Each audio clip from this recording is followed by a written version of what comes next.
You don't have to win every argument. Sometimes peace is more important than proving a point. Because not every disagreement deserves your energy. But we often replay every word, trying to prove we were right.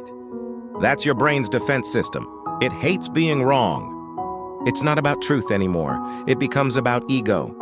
The louder we try to prove our point, the less we're truly heard. Sometimes silence speaks louder than arguments ever could. Choosing kindness doesn't mean you lost. It means you value peace more than pride.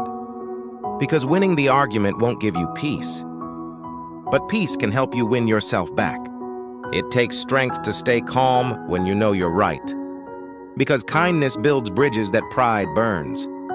Peace doesn't mean you stopped caring. It means you learned to care without chaos.